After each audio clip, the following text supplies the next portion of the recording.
With the dubbed version of Ne Zha 2 dropping later this month, I figured why not go ahead and watch and review the film that started it all. And after watching Ne Zha 1, I need Ne Zha 3 expeditiously.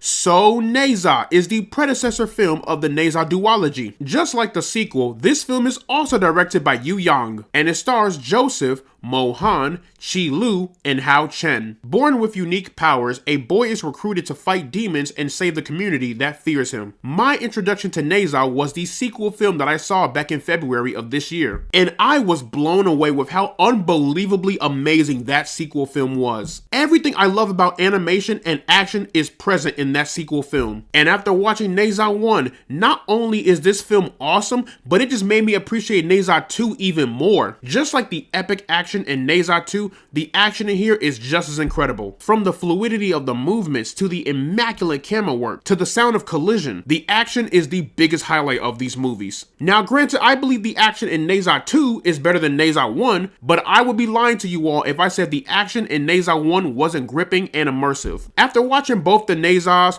K-pop Demon Hunters, and the Spider-Verse movies, I have a hot take for y'all. I prefer the action in animated movies compared to action in live action. Because with animation, you can get away with so much more, from certain camera angles to certain camera shots, to adding more attention to detail. I just think action looks better in animation than in live action. And that is not to say the action in live action movies aren't good. I'm just saying animation has more uniqueness to it. The action in these Ne Zha movies need to be studied in all film classes. This story gives a lot more context for the story of Ne Zha 2, but the story here in Ne Zha 1 is a lot more self-contained. The story here is a self-contained coming-of-age film for Ne Zha. You have this stubborn, hot-headed, and cocky, arrogant kid who means well, but he's having a hard time dealing with the fact that he's quite literally a demon, and he has to overcome and deal with the challenges within himself while also gaining the public's trust. And I really love the conflict that it created. He also learns the themes of choosing your fate and destiny. Out of all of the characters, I think Ne Zha is my personal favorite. I liked Al Bing a whole lot. He's the more serious and somewhat more stoic character compared to Ne Zha. Al Bing is who Ne Zha needs in his life. He is like the wise older brother to Ne Zha. I don't know what it is, but Al Bing kind of reminds me of Leon Kennedy from Resident Evil. Am I the only one that feels that way? Because I don't think it's just me. And you know what's funny? Master Shen was a character I really liked in chapter 2, but in chapter 1, he is very much pushed to the sideline. But he gets more exploration in chapter 2, so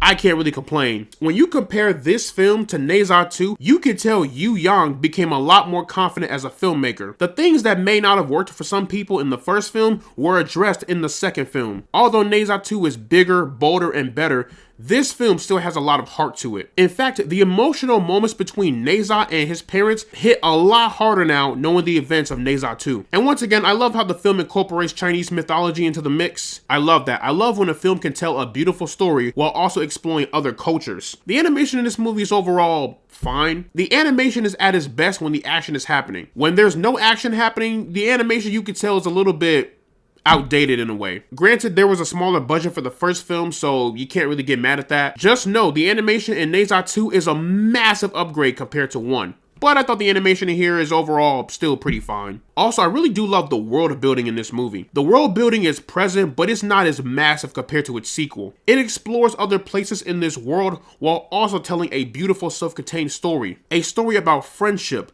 love, and what it means to be a hero. Also, this movie was a bit funnier than I thought it would be. Like, Ne Zha 2 definitely had its funny moments, but I feel like Ne Zha 1, I don't know why, but Ne Zha 1 kind of felt more funnier to me than the sequel. Maybe I'm in the minority with that, but that's just me. But in the end, guys, Ne Zha 1 is a great watch. I still think Ne Zha 2 overall is better, but this movie made me appreciate that sequel 1,000 times more. And Ne Zha 3 is going to be an epic conclusion. Unless it goes beyond 3. I mean, I don't know. We'll have to see. If we get more, I'm not against it. So, plugging Ne Zha 1.